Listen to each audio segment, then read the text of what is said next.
So far on York Review we've seen historic places, market towns, industrial sites, big cities and sleepy villages. But there's one type of area we're yet to see.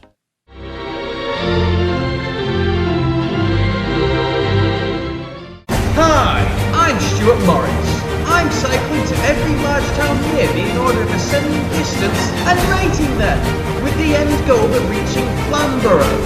This is York Review.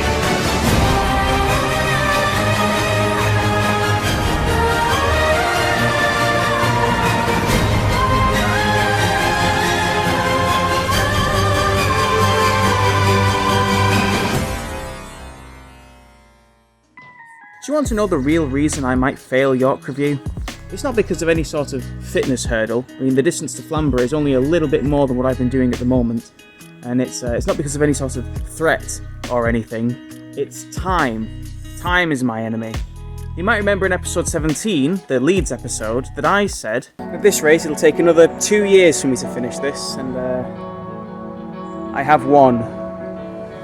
And I was right, because I'm only in York because I'm doing a course here at the university. When that course finishes, in a few months' time, I have to leave. I have to go down to the south, which puts a time limit on how much longer I can stay in York and do these cycles. At the current rate that I'm doing these episodes, there is no way I'd finish this series. There are just too many places left to visit.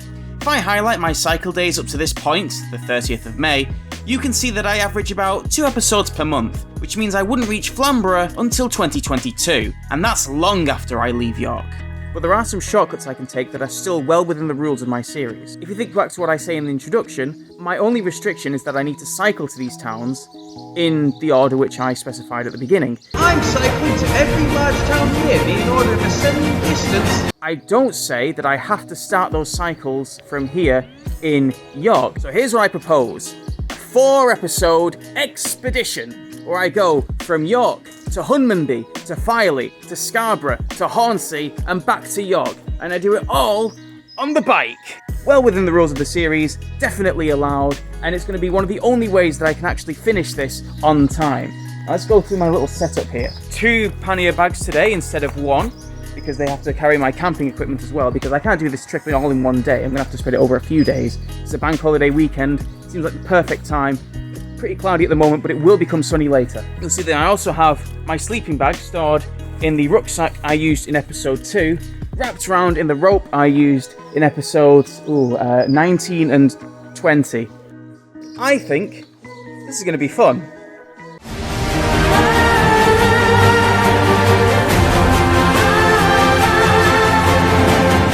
The expedition started off quite grey and cloudy as we passed northeast through York, past the Minster, and then some picturesque houses, but the clouds weren't going to stick around for long. Got the first hint of blue sky now. It will be sunny today. And so it was. By the time we approached the Howardian Hills, the clouds were in retreat and the good weather had arrived. I was making excellent progress cycling through sunny country roads, and the good times continued as I approached the Tier 6 village of Sledmere. There were a few fun sights here, and I could barely contain my excitement at times. Oh, a thing everyone, look, a thing! With Sledmere behind me, I started to approach the final stretch. The one thing we've never seen in 32 episodes is a coastal town, until today. About 30 minutes I'll be coming up into Hunmanby, the first coastal town I've ever been to on this show. Really exciting. I was making short work of the road into Hunmanby, and I knew I was close when I caught a glimpse of the sea on the horizon.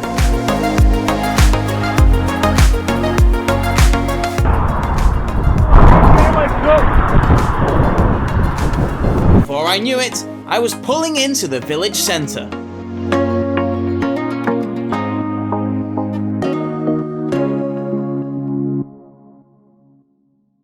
Hunmanby is a Tier 4 coastal village next to Hessle. The area has been home to many resorts, historically for wolf hunting, and more recently for butlins. After they lost butlins in 1983, the village turned to alcohol, and opened Yorkshire's first whisky distillery.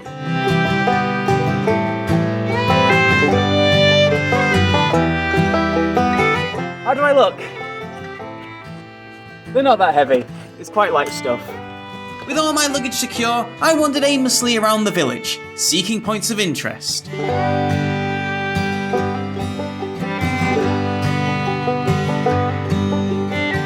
Hunmanby is such a cute village to wander around, but I don't know how much of that is just my weather bias. I decided to head indoors for a bit to refuel with a roast dinner. It was nice, but perhaps I made the wrong decision.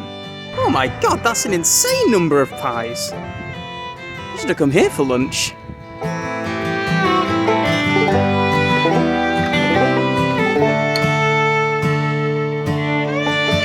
Places of historic interest.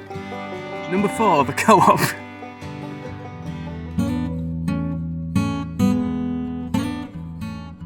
In case you're watching this show for actual travel advice, I think I should also point out that Hunmanby has its own train station, in case you want to get a train to the beach in Yorkshire. It's over a 40-minute walk from here to the beach, but there may be quicker ways to get there, I'm not sure.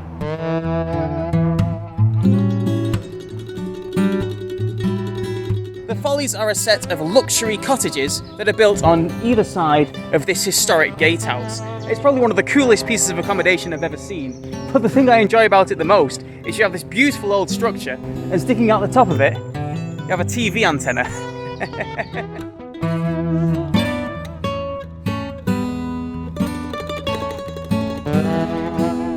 I finished my tour of the village centre in the Bailey Gardens, and it was here where I made an unexpected friend. Sprawl, yes. Oh, the camera loves you. My camera recording equipment. No, not interested. Yeah, hide under the bench.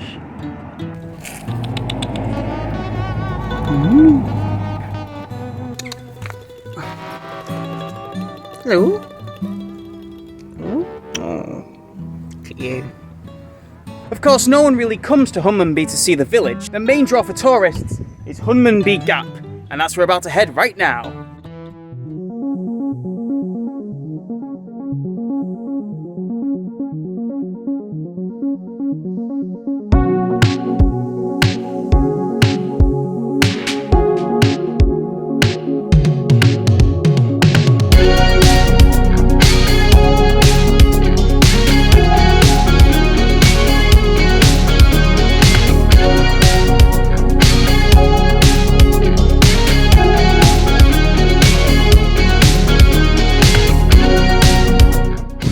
Get me a new subscriber, I don't know what will. Down there we have Filey, which just goes to show how close we are to the next town on my list. And on the other side of the beach, we have some cliffs, which I don't think I should be looking at, because I think they might be Flamborough.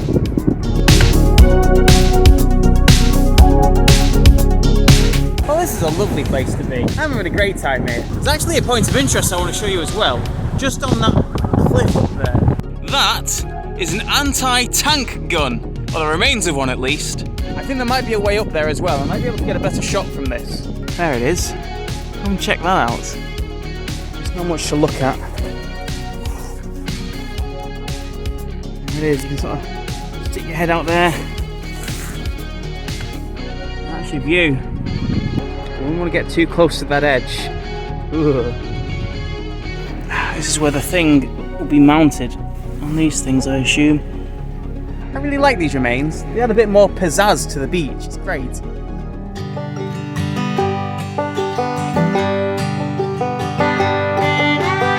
Hunmanby is gorgeous. Now, while the village itself is quite small and there's not a great deal going on there, you don't come to Hunmanby for the village, you come here for the Gap, and the Gap is stunning. I love this beach, and also, it's a bank holiday Sunday, one of the sunniest days of the year, and there's barely anyone here. It's like a little hidden gem on the Yorkshire coast, and so I would definitely recommend you come and check this place out. And with everything in mind, I'm going to give Hunmanby a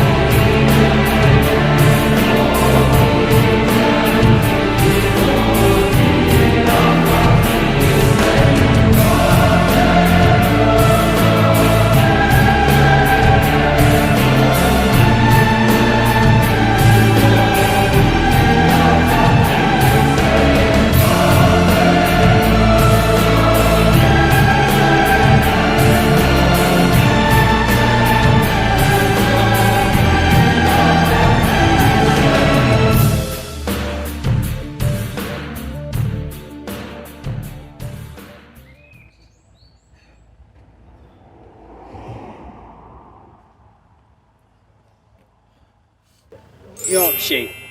Out of Yorkshire.